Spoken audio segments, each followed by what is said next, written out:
गजा city पर Israel के कब्जे की कार्रवाई शुरू हो गई है। इस्राएली सेना के इस कदम की वजह से शहर के फलस्तीनी पलायन कर रहे हैं। लोगों का पलायन देखते हुए संयुक्त राष्ट्र ने कहा है कि इस अभियान से मौत और तबाही होना तय है और इसे रोकना बेहद जरूरी है। गजा के अधिकारियों के मुताबिक ये इलाका पहले ही कई दिनों से बमबारी झेल रहा है, जहां 10 लाख से अधिक लोग रहते हैं। אנחנו נעמיק את הפגיעה בחמאס בעיר עזה. इसराइली सेना के मुताबिक गजा सिटी के बाहरी इलाकों पर उसका नियंत्रण हो चुका है। इस सैन्य अभियान को मंगलवार 19 अगस्त को इसराइल के रक्षा मंत्री इसराइल काट्ज ने मंजूरी दी थी और इसे इस हफ्ते के आखिर में सुरक्षा कैबिनेट के सामने पेश किया जाएगा।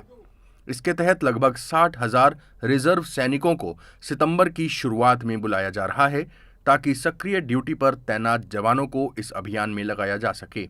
इसराइल के प्लान में क्या है? इसराइल के प्रधानमंत्री की ओर से जारी एक बयान में कहा गया है कि इसराइल डिफेंस फोर्सेज यानी आईडीएफ गजा सिटी को नियंत्रण में लेने की तैयारी में है। बयान में युद्ध समाप्त करने के 5 सिद्धांत भी दिए गए हैं। पहला, हमास का निरस्त्रीकरण।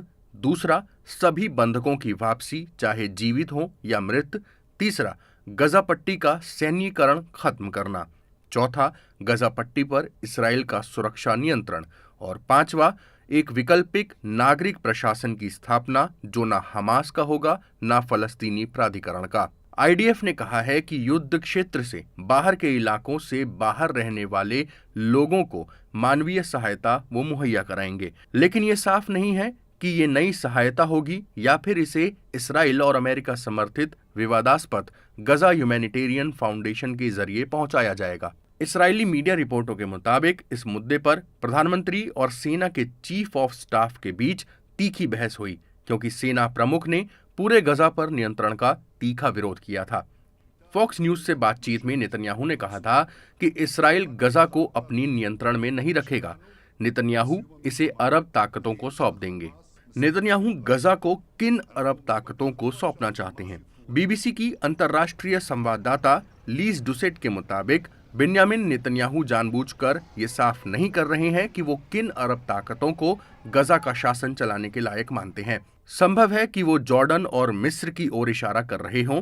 इन देशों ने इसमें दिलचस्पी दिखाई थी, लेकिन दोनों देशों ने साफ कर दिया है कि वे किसी इस्राएली कब्जे के बाद गजा में नहीं प्रवेश करेंगे। ब्रिटेन, जर्मनी, तुर्की, फलस्तीन समेत यूएन ने जहां इसराइल के इस कदम का विरोध किया है, तो वहीं बंधकों के परिवारों के फोरम ने कहा है कि ये फैसला हमें बंधकों और हमारे सैनिकों दोनों को एक विशाल तबाही की ओर ले जा रहा है। इसराइल में अमेरिका के राजदूत माइक हकबी ने कहा है, ये हमारा काम नहीं है कि हम उन्हें बताएं कि उन्हें क्या करना चाहिए या क्या नहीं करना चाहिए।